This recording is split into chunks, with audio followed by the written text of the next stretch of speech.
बंदर मामा।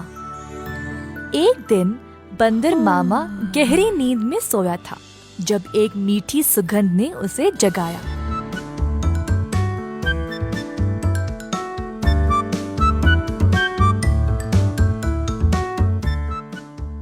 अपनी टोपी और जूते पहनकर बाहर निकल पड़ा खुशबू सूंघते सूंघते। बंदर मामा ने देखा कि ये सुगंध एक मिठाई की दुकान से आ रही थी। अंदर गया तो उसने कई प्रकार के मिठाइयों को देखा। एक लड्डू को देखकर बंदर के मुंह में पानी आ गया। जैसे ही बंदर लड्डू को उठाने गया, दुकान की मालकिन भालू ने बंदर का हाथ पकड़ के रोक दिया। बंदर भालू की ओर देखकर डर गया, तुरंत पीछे मुड़कर रोते रोते घर वापस भाग गया। टोपी और जूते को निकाल फेंक के निराश बैठा रहा कि मिठाई खाने को नहीं मिली। भालू काफी आलसी थी। जब उसने देखा कि बंदर उसकी मिठाइयों की सुगंध को सूंघ कर आया, उसके दिमाग में एक विचार आया।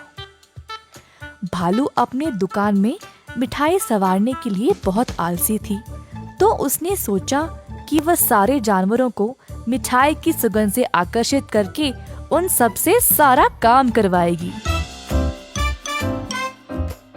अगले दिन भालू जानबूझ के मिठाई हाथ में लिए सड़क पर चलने लगी। मिठाइयों की सुगंध से सब जानवरों को आकर्षित करे, यही थी उसकी योजना।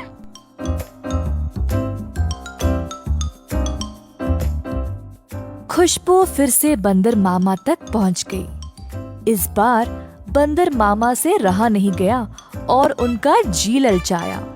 वह किसी भी हालत में मिठाई खाना चाहता था। बंदर मामा चुपके से दुकान के बाजू वाले पेड़ पर लटकने लगा। जब भालू देख नहीं रही थी, तब बंदर मामा ने लड्डू उठाया और झट से मुंह में डाला। परंतु लड्डू गरम गरम था और बंदर मामा का मुंह ही जल गया। बंदर मामा को बहुत गुस्सा था। जल्दी घर भागा और पानी पी लिया। फिर से अपनी टोपी और जूते निकाल फेंक के रोने लगा। एक छोटा चूहा खिड़की से अंदर आकर बंदर मामा से पूछा कि हुआ क्या। बंदर ने सारी घटना चूहे को सुनाई। चूहे ने बोला कि उसके साथ भी ऐसा ही कुछ हुआ था। हमारे साथ भी कुछ ऐसा ही हुआ था। हमें भी वो मिठाई चखनी है। मेरे पास एक योजना है, लेकिन कुछ दोस्तों की मदद की आवश्यकता होगी। चूहा जल्दी से गया और कुछ दोस्तों को लेकर बंदर मामा के घर वापस आया। चूहे की योजना के अनुसार सारे जानवर दुकान के खुलने से पहले ही वहां पहुंच गए। दुकान के पीछे के रास्ते से एक सुराख बनाया और अंदर घुस गए। एक बंदर सारे मिठाइयों को देखकर ललचा गया। जोश में आकर कूदने लगा और नाचते नाचते केक के मिश्रण में गिर पड़ा। एक और बंदर एक बड़े से बाल्टी में झांका, ये सोचकर कि अंदर मिठाई होंगे, और फिसल के उसी के अंदर गिर गया।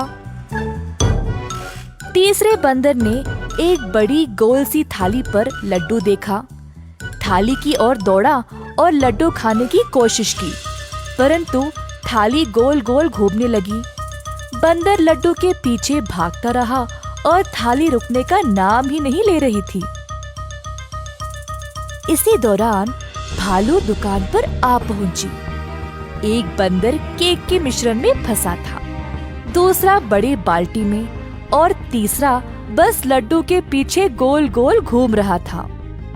ये सब देखकर भालू आश्चर्यचकित रह गई और सोची कि ये बंदर यहाँ चोरी करने आए हैं। जल्दी से एक छड़ी उठाई और बंदरों को मारने ही वाली थी, जब एक बंदर ने बोला, हम यहाँ चोरी करने नहीं आए हैं। हम केवल आपकी मिठाई को चखना चाहते थे। इनकी सुगंध इतनी मजेदार है, बस हमसे रहा नहीं गया। भालू ये सुनकर जोर से हंसने लगी। मेरे दुकान में चोरी छुपे घुसना गलत बात है। खैर छोड़ो, वैसे भी मुझे मिठाई बनाने में मदद चाहिए। अगर तुम लोग हर रोज मेरी सहायता करोगे तो मैं तुम्हें अच्छे अच्छे मिठाई खाने के लिए दूंगी। ये सुनकर बंदर मामा और उसके दोस्त खुश हो गए। उस दिन से सब जानवर मिठाई की दुकान पर काम करने लगे। भालू ने अच्छे से बंदरों का फायदा उठाया, बंदरों से मिठाई बनवाई और सजा सवार के रखवाया भी।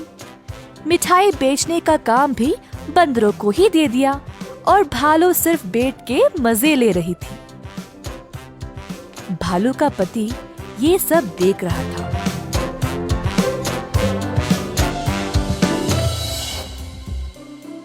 तुम तो रोज इतना काम करती हो, परंतु आज आराम से बैठकर मिठाई खा रही हो। दुकान भी बंदरों से भरा पड़ा है। ये क्या हो रहा है यहाँ पे? बंदरों ने मेरा काम आसान कर दिया है। वे खुशी खुशी सारा काम कर रहे हैं और बदले में मुझे ज्यादा कुछ देने की आवश्यकता भी नहीं। बस दिन में एक एक मिठाई देके काम चला रही हूँ। बंदर मामा कोने में इन दोनों की बातें सुन रहा था और ये सब जानकर उसे बुरा लगा। बंदर को एहसास हुआ कि भालू उसका और उसके दोस्तों का इस्तेमाल कर रही थी। बंदर मामा आगे आया और बोला, भालू जी, हमें आपकी मिठाई बहुत ही ज्यादा पसंद है, परंतु आप हमारी इस कमजोरी का फायदा नहीं उठा सकती। ऐसे स्वार्थी बनके किसी को इस्तेमाल करना गलत बात है। आपको दिखता नहीं हम सब यहाँ कितना मेहनत कर रहे हैं। अंत में भालू को अपनी गलती का एहसास हुआ और सुधार लाना चाहा। उस दिन से भालू और उसका पति दोनों दुकान पर जाकर बंदरों का हाथ बटाने लगे और सही पगार भी देने लगे। बंदर मामा खुश था कि भालू ने उसकी बात मानी और अपने व्यवहार को बदल डाला।